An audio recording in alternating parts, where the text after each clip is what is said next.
everyone on the World Wide Web. Brian here. Today I'm going to break down my performance of Marie Taglioni in Pas de Qautre. So my job at the time was that of a male ballerina.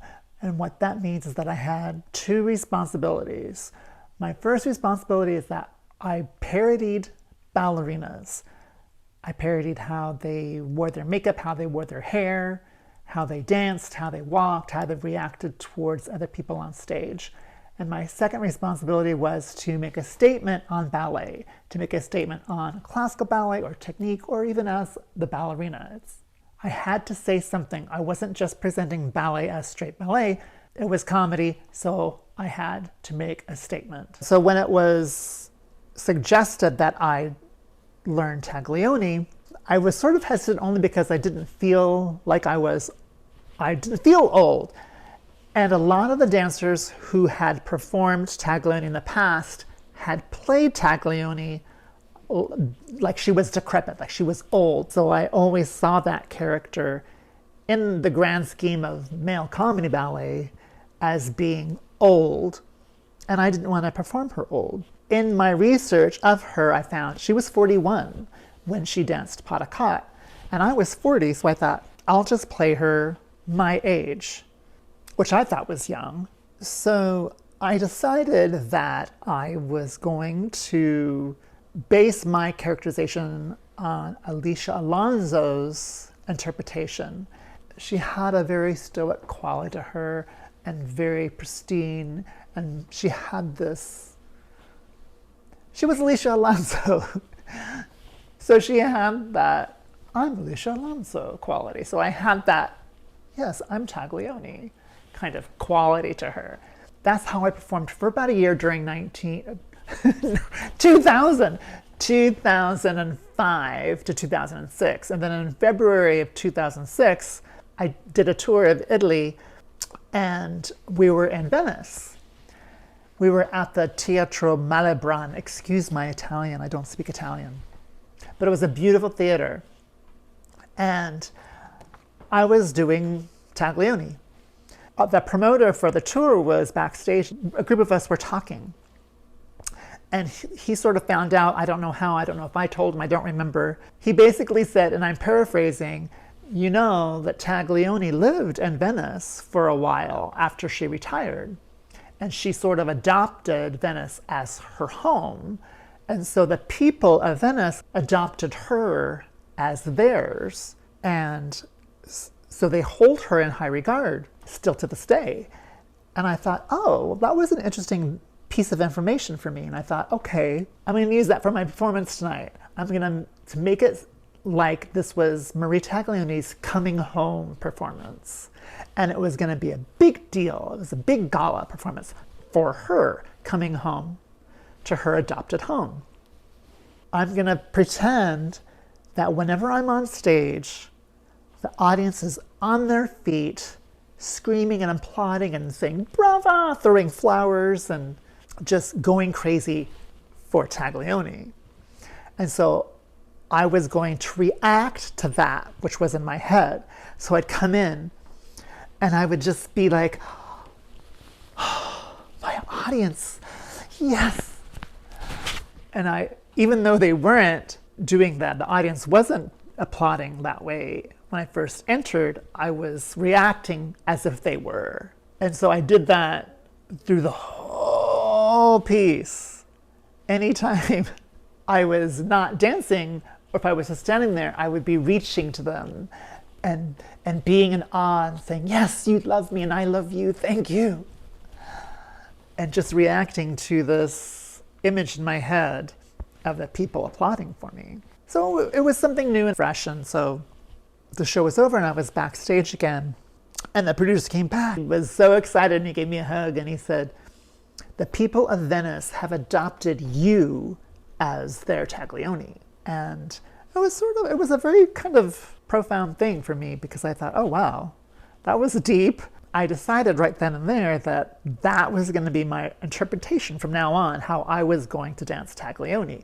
Every performance, no matter where I was, every show was going to be as if it was Taglioni's coming home performance. All right, let's deconstruct my performance of Taglioni. This is a performance in Japan. I believe it's Tokyo in 2008. Another fun thing that I did, if you see here, this is one of my entrances. This is my first entrance, and you can tell it's my first entrance because I only have one strand of pearls. And so what I would do is every time I came on stage, I would add more jewelry. I had read once that Taglioni received lots of jewelry from her adoring fans. She received diamonds in real life, but we wore pearls. So I wanted to make a statement on that. And I never knew if the audience caught it, but it was just something that was fun for me. Every time I came on, I added more jewelry so that by the time my final entrance came, I just had my whole neck was covered with necklaces, and I had even I had bracelets on my wrist.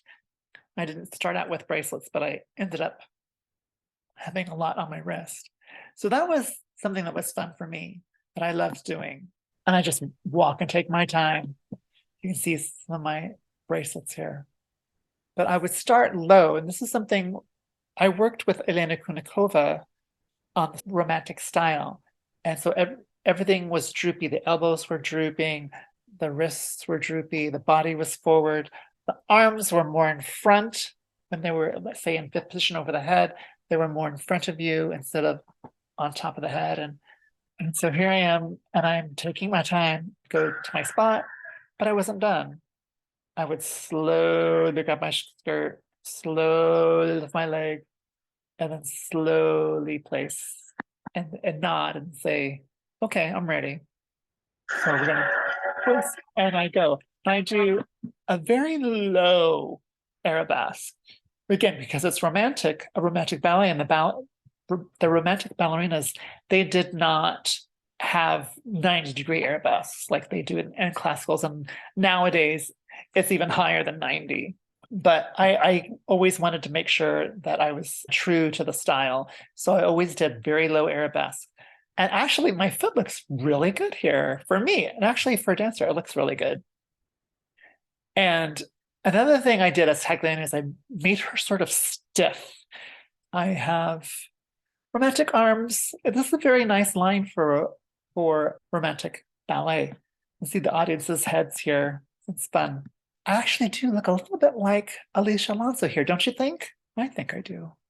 All right, so this is the first piqué. I piqué. Oh, another thing I want to say is that supposedly Taglioni was known for her balances, something I read about her.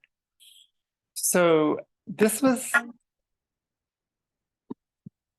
was a good balance. But what I would do with most of the balances is that I would make it about the développé of getting into the piqué, getting up on the leg, if you don't know terminology, just getting up on my leg, on my toes. In ballet, and I always say this to my students, it's not about the preparation, it's about the balance. So I would make the big deal out of the preparation, and then her balances, I would make just a split second, just up and down. And then I got really low here.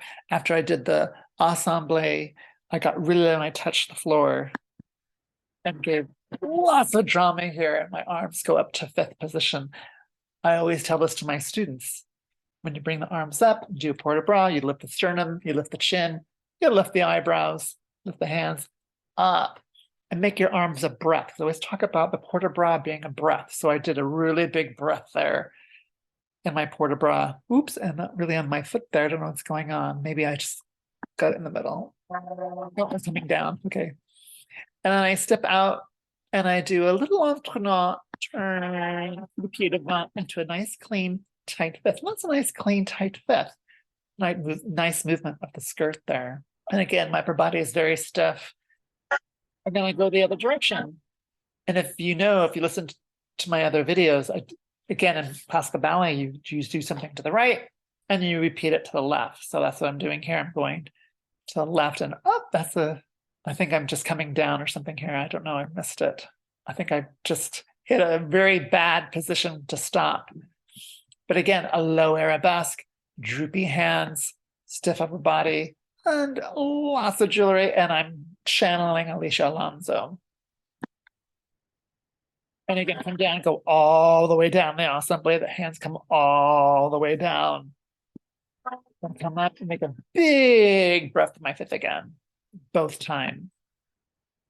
And a little alternate and a coup de pied devant, which was a nice little balance, and close fifth. Very nice. I'm really enjoying watching this skirt. The skirt has lots of movement. And then again, seesaw, and then a little alternate. And again, both the seesaws, very low jumps, and the sort of tour en l'air and coup de pied, again, also very low. And I'm giving lots of drama here during my cambre back. My wrists are a little droopy, which is intentional again, because it's very romantic. I'm giving lots of drama, cambreing back, leaning back. And then I reach, and I come around. And this part is funny. This had never happened before, ever. But I'm doing my solo and I heard people talking. So I stayed in character and I just went, I shushed them. I didn't make a big deal out of it. I just went, shh. And that was it. But that was a funny little interesting. And it's interesting that it was caught on camera.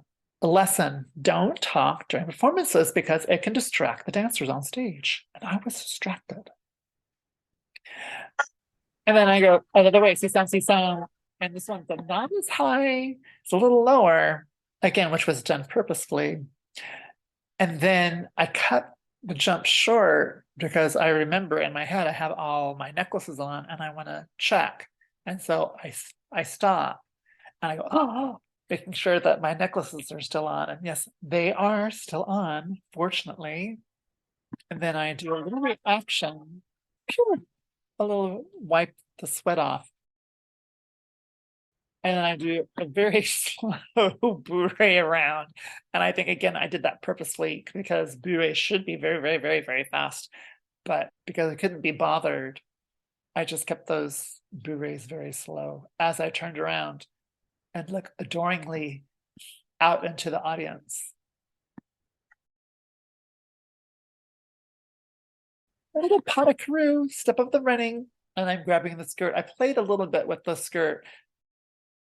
And do another piqué, very quick piqué. Actually, I think I stayed longer during the variations than I did in the ballet itself. And you can see, oh my gosh, my foot looks so bad. My standing foot, my right foot. I apologize for my feet. Nice port de bras reaching across, going across. And then as I do a thigh through,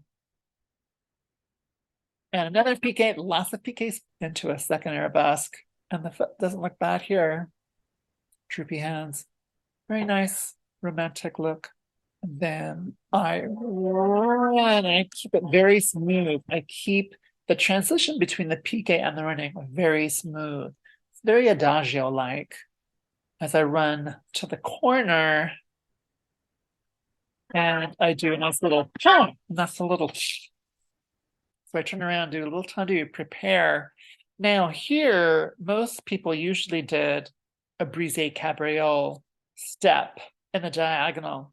And I noticed that it's hard for one, and I probably didn't do it very well. And what I was good at was hopping on point. So I thought, well, you know what? I'm not going to go to that much effort if it's not going to get a reaction.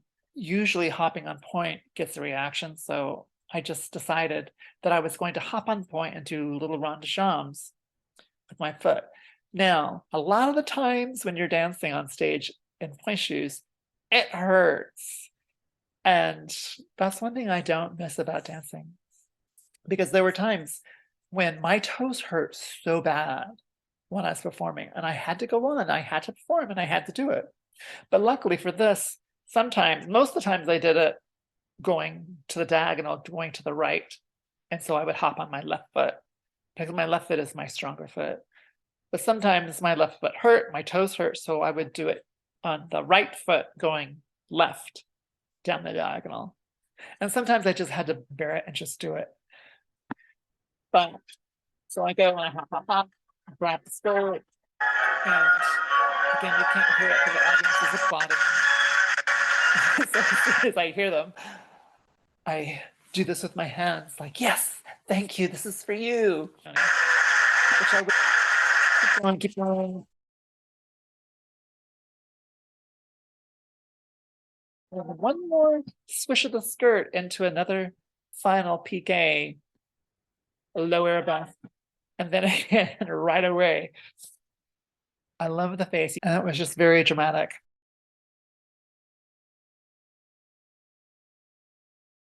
I had these were fun times for me on stage, just doing these reactions. I love all these necklaces and bracelets. Very dramatic with the hands, over dramatic with the face, just basking in the applause, which there was applause, but it was just in my head, it was bigger than it really was. I would get emotional here and start to cry, and then I would just cover my face and run off. And I wish you could see it. You can't really see it. Oh, I can't take it anymore. Don't. I want you to see me cry. And then I would run off. I want to talk a little bit about how I related to other characters on stage, because this was a very big part of my performance. So then how I reacted to the dancers was Lucille Gran was the youngest and the least well-known of all the ballerinas. So my reasoning was to be the nicest to her because she was the least threatening to me, to my character. So I adored her and I doted over her. And whenever she did things, I would applaud enthusiastically for her. And I would do that at the end of the variations. I would pop out behind the curtain and I would react to their performance, which is something that no one ever did. Something I thought was fun to do. For Colada Grisi, she was more of a threat because she was a star in her own right. And she was just coming off creating Giselle and making a name for herself. So I would act like I don't know what the big deal is about her. I would sort of just shrug my shoulders and kind of look at her like, I don't know. I don't know what the big deal is. And sometimes I do. Sometimes I would go like this, you know, how you go, whatever, it's like mediocre. I would do that. And that was fun. But then Fanny Sharito was the most fun to react to because usually that was an older dancer in the company who had more experience and we could really play off each other. I would just give her dirty looks or I would ignore her. The most fun was to ignore her. I would just look the other way when she was doing something. I was very dismissive of her. And sometimes I would like pick my teeth or I would look at my fingernails while she was bowing and just totally ignore her. And then I would step forward while she was still bowing and take my bow and sort of bump her out of the way. All right, so that's my performance of Marie Taglioni and Pas de Qautre.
I really appreciate you taking time out of your day to watch my video.